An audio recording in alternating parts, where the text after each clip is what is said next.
మంచిది. దేవుని బిడ్డలకి నా హృదయపూర్వక వందనాలు. మనము ఈ సంవత్సరంలో లాస్ట్ రోజులో మనం ఉన్నాం. మొత్తానికి దేవుడు మనల్ని కాపాడిండు, మనల్ని పోషించిండు, మనల్ని ఆదరించాడు, మనల్ని బలపరిచాడు, అన్ని విధాలుగా మనల్ని కాపాడుకుంటూ వచ్చాడు. హల్లెలూయా. మనం ఈరోజు వాక్యం చూసుకుందాం. దినవృత్తాంతముల గ్రంథం, మొదటి దినవృత్తాంతముల గ్రంథం 22వ అధ్యాయము 5, 6 వచనాలు మనం చదువుకుందాం. దినవృత్తాంతముల గ్రంథము మీకు తెలిస్తే తీయండి, తెలియకపోతే వదిలేయండి, నేను చదువుతాను. దినవృత్తాంతముల గ్రంథం, మొదటి దినవృత్తాంతముల గ్రంథం 22వ అధ్యాయం 5వ వచనం నేను చదువుతా, వినండి.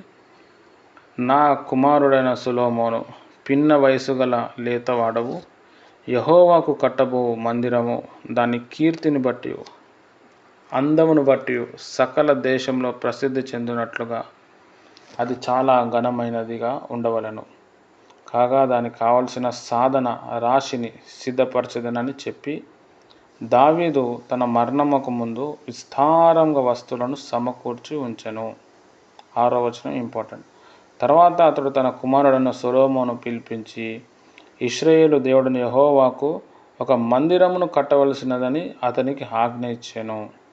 మరియు దావీదు సొలొమోనుతో ఇట్లా, కుమారుడా, నేను నా దేవుడైన యెహోవాకు నామ ఘనత కొరకు ఒక మందిరము కట్టించవలనని నా హృదయమందు నిశ్చయము చేసుకొనిచుండగా యెహోవా వాక్కు నాకు ప్రత్యక్షమై ఇలాగూ సెలవిచ్చెను. నీవు విస్తారంగా రక్తము ఒలికించి గొప్ప యుద్ధములు జరిగించిన వాడవు. నీవు నా నామమునకు మందిరమును కట్టించకూడదు. నా సన్నిధిని నీవు విస్తారంగా రక్తము నేల మీదికి పొడిచితివి. నీకు పుట్టబో ఒక కుమారుడు సమాధానకర్తగా నుండును.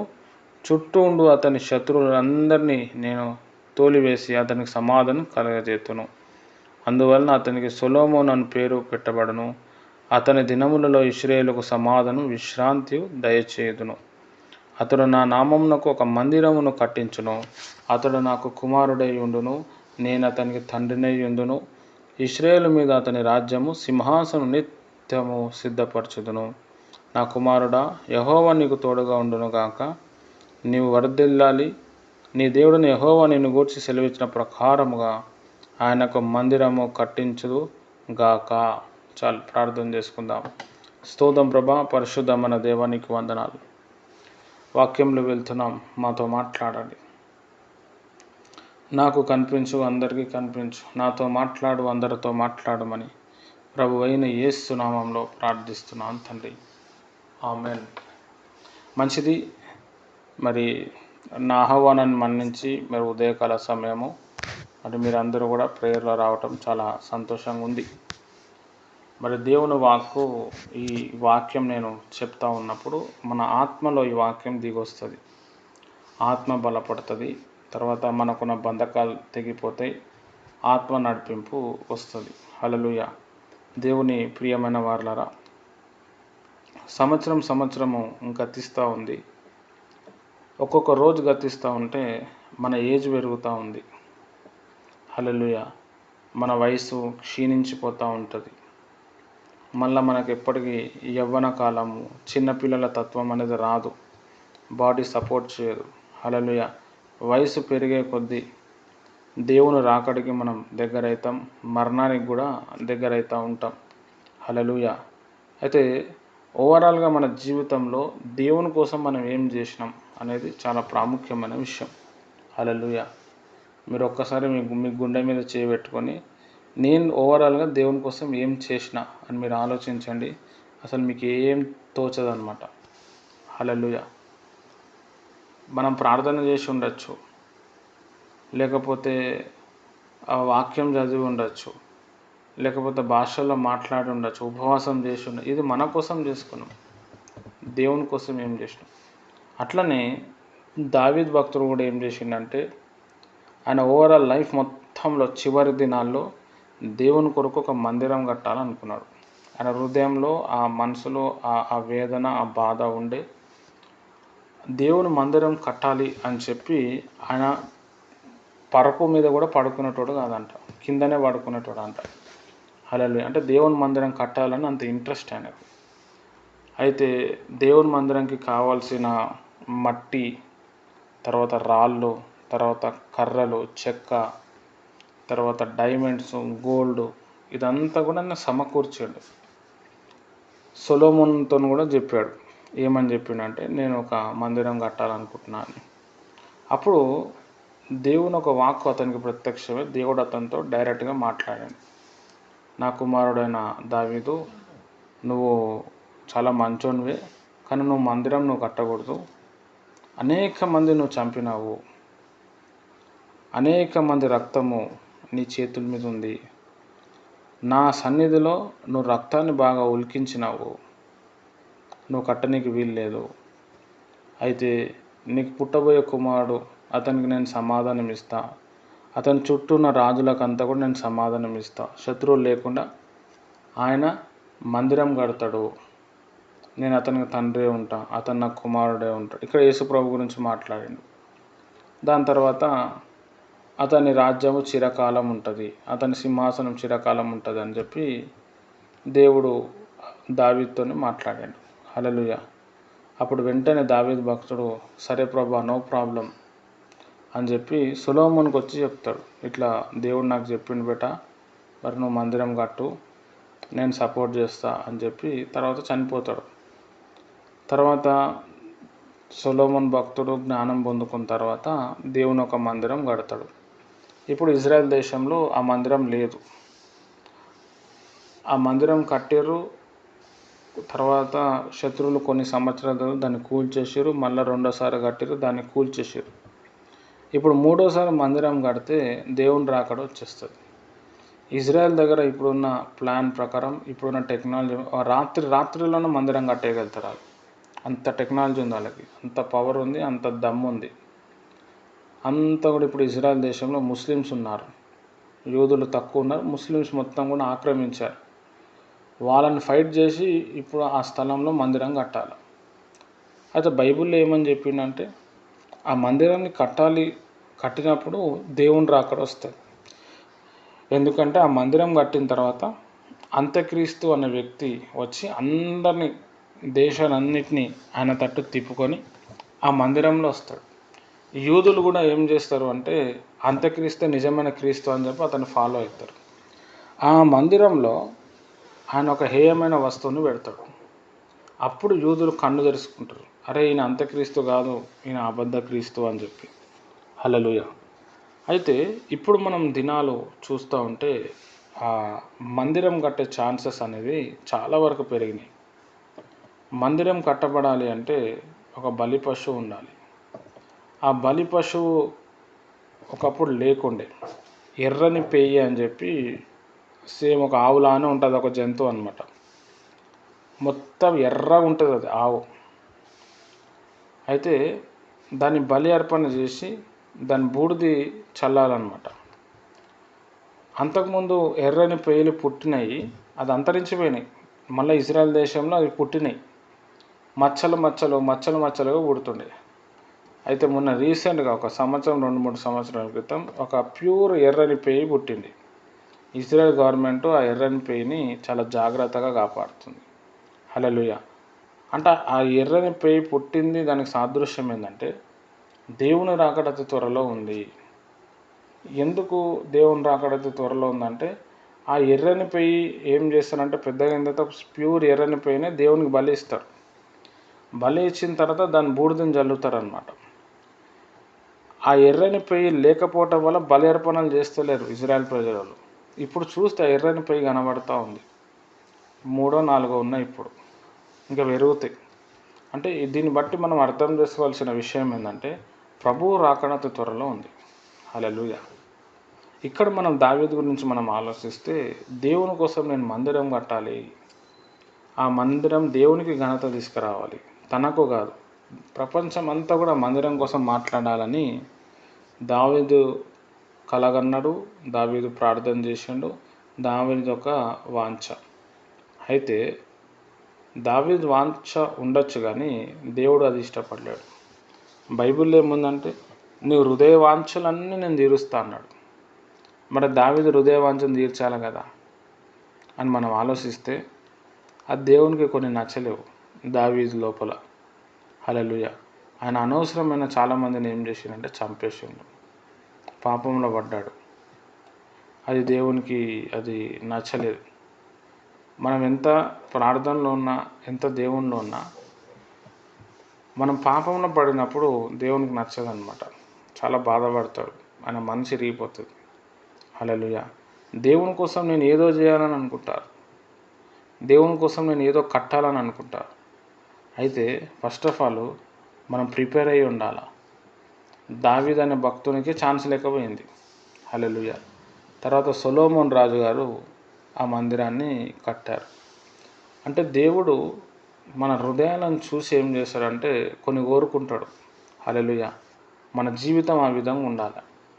ఎప్పుడైతే మన జీవితం ఆ విధంగా ఉంటుందో అప్పుడు దేవుడు కోరుకొని దేవుడు తన చిత్తాన్ని మన జీవితంలో నెరవేరుస్తాడు.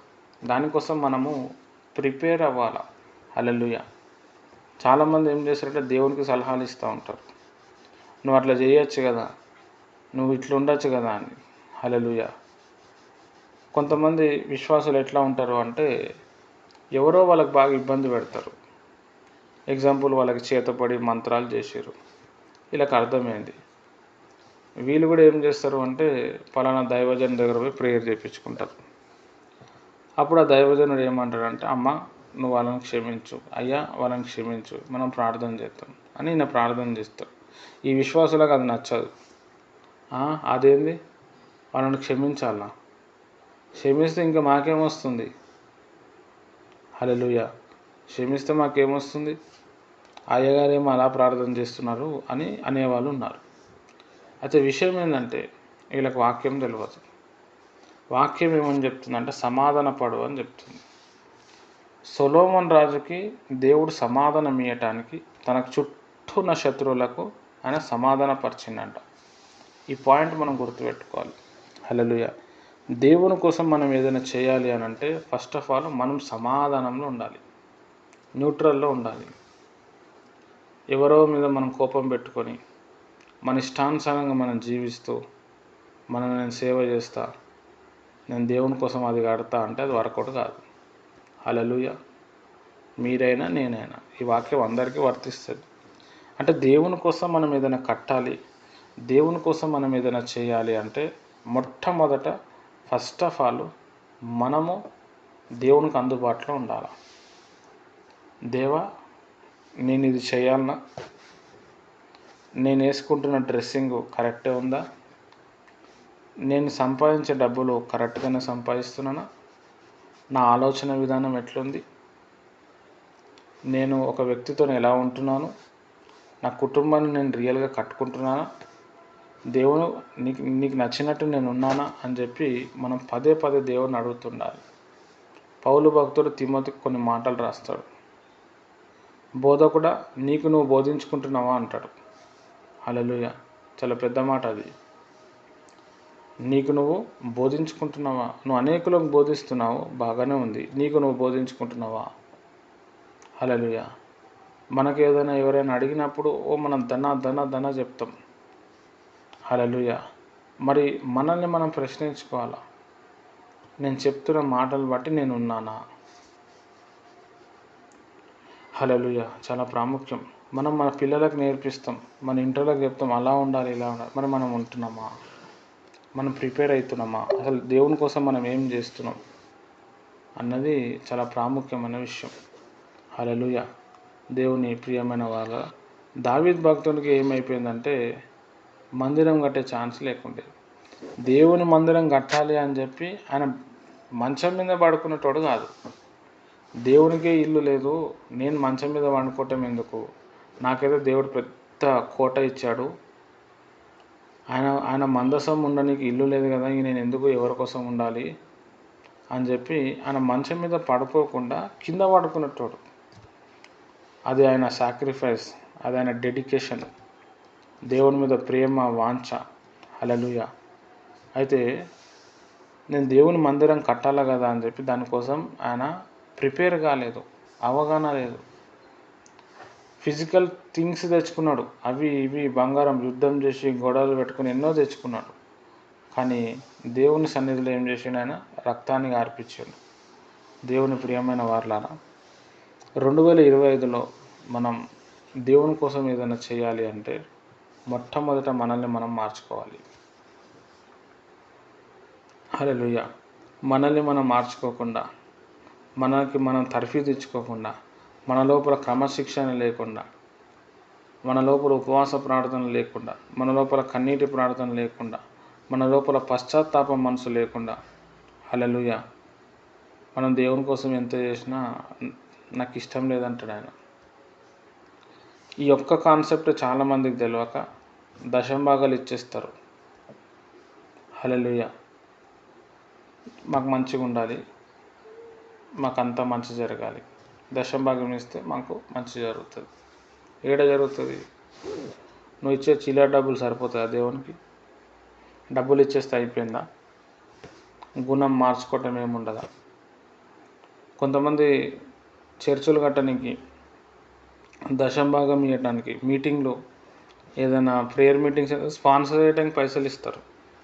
ఆ పైసలు ఏడు నుంచి వస్తాయంటే ఇల్లీగల్, దొంగతనం, లేకపోతే అడ్డదారిలోంచి వచ్చే డబ్బులు ఉంటాయి, అది ఇచ్చేస్తారు. ఇచ్చి పాపాలు కడుక్కుంటున్నా అంటాడు. డబ్బులు ఇచ్చేస్తే పాపాలు కడిగిపోతాయా? హల్లెలూయా. దేవుని ప్రియమైన వారలారా, ఫస్ట్ ఆఫ్ ఆల్ దేవునితో మనం సమాధానం పడాలి, లోకంతో మనం సమాధానం పడాలి.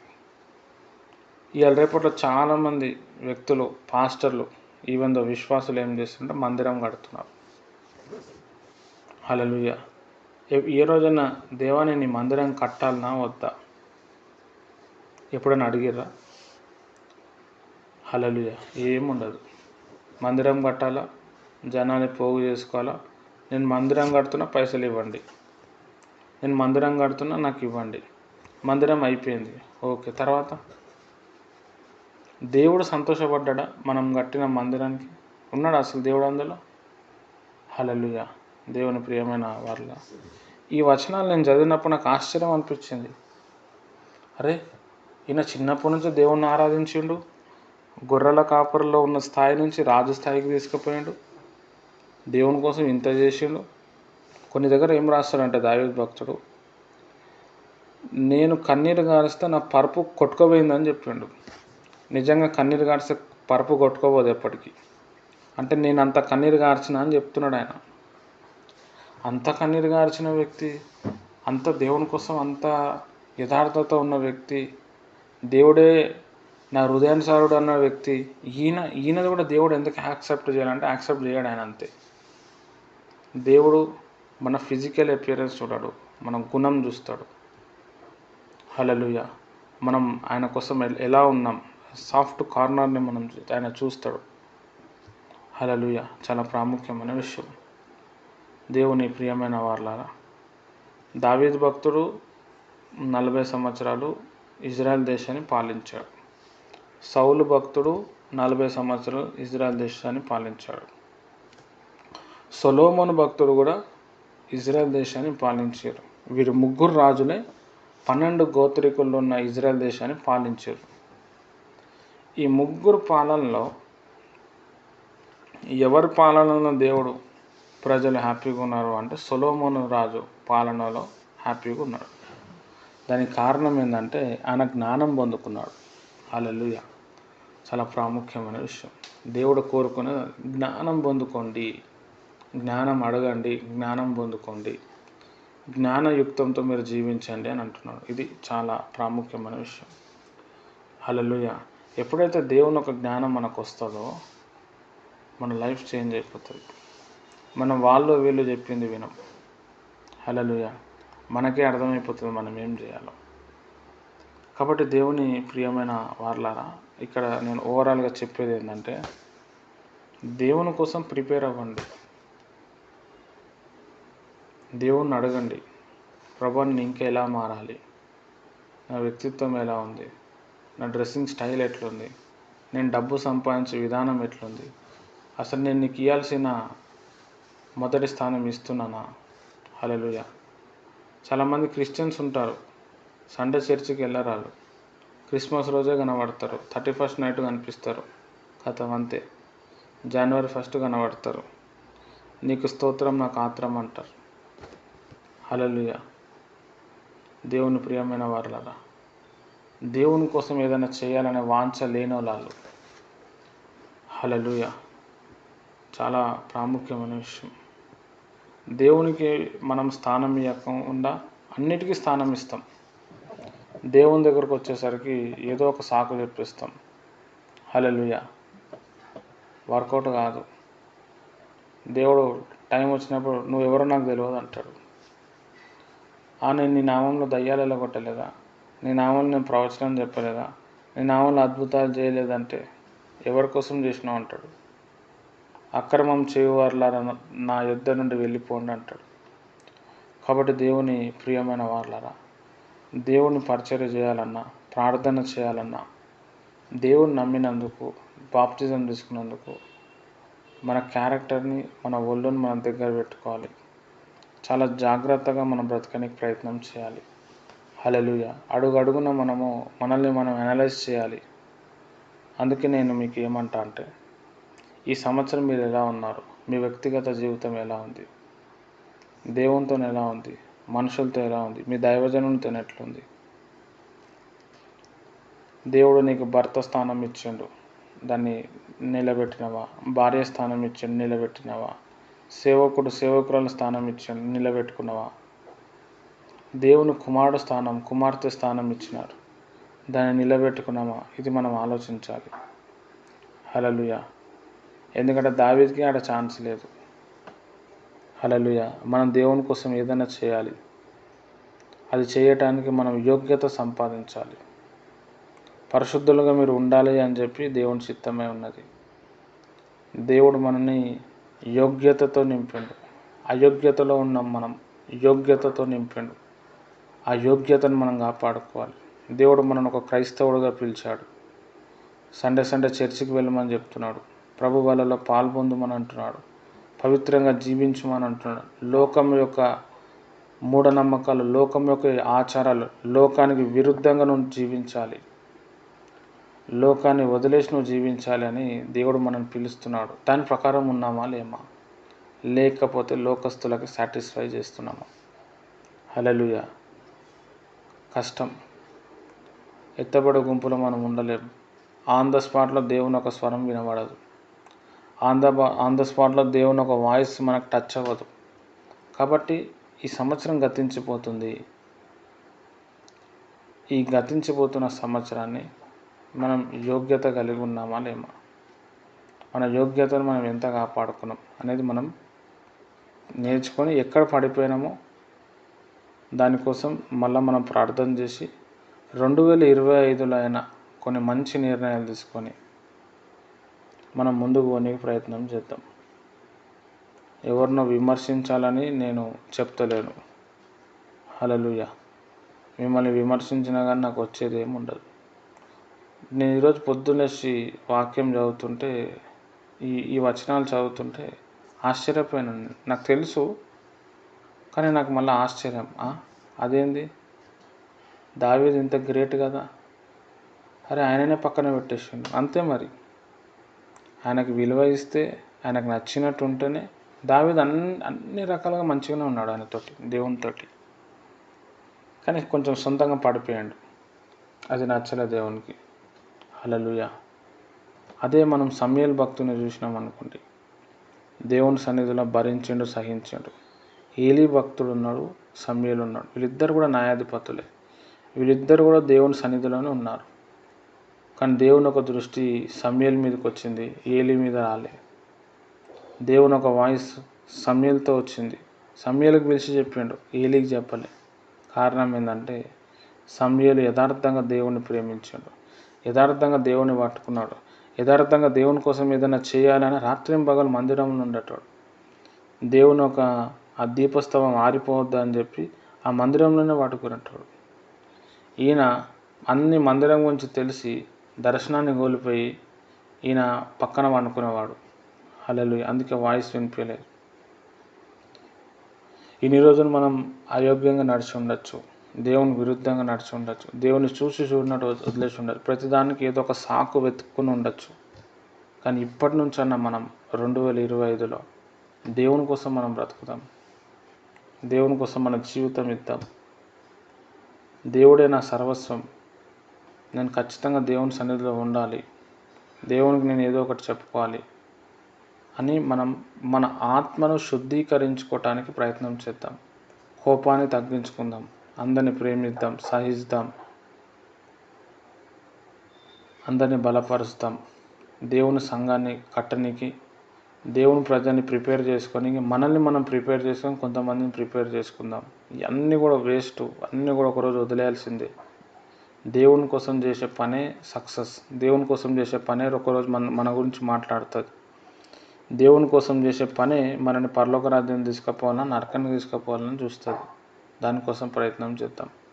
దేవుడి మాటలు దీవించునుగాక. ఆమెన్. ప్రార్థన చేసుకుందాం. స్తోత్రం ప్రభా, పరిశుద్ధ మన దేవ, నీకు వందనాలు. ఈ వాక్యం నీళ్ళు కట్టి ఫలించునుగాక. ప్రభా నా తండ్రి, మీరు మాతో మాట్లాడినారు. ఈ మాటలో జీవం ఉంది ప్రభా. తండ్రి యేసు నీకే స్తోత్రం. దావీదు భక్తునికి నీ మందిరం గట్టే యోగ్యత దొరకలేకపోయింది, ఆయన కట్టలేకపోయాడు. ఎంతో బాధ, ఎంతో వేదన. తన కుమారుడైన సొలొమోను ద్వారా మీరు కట్టించుకున్నారు. నీకు స్తోత్రం. మేము కూడా మీకు అనేక సార్లు ఇబ్బంది పెట్టి ఉండొచ్చు, మీ మనసులో గాయాన్ని రేపి ఉండొచ్చు ప్రభా. మమ్మల్ని క్షమించు. నీ సన్నిధి ముందర నిలబడే కృప దయచేయండి. నీ రాకడలో సిద్ధపరచండి. యోగ్యత సంపాదించేలాగా సహాయం చేసి నీ నామాన్ని మహిమ తెచ్చుకోమని ప్రభు అయిన యేసుక్రీస్తు నామంలో ప్రార్థిస్తున్నాను తండ్రి. ఆమెన్. ప్రభు అయిన యేసుక్రీస్తు కృప, తన యొక్క పరిశుద్ధాత్మ సహవాసం ముఖ్యంగా మీకు సదాకాలం తోడే నడిపించును గాక. ఆమెన్. అందరికీ ప్రైజ్ ది లార్డ్.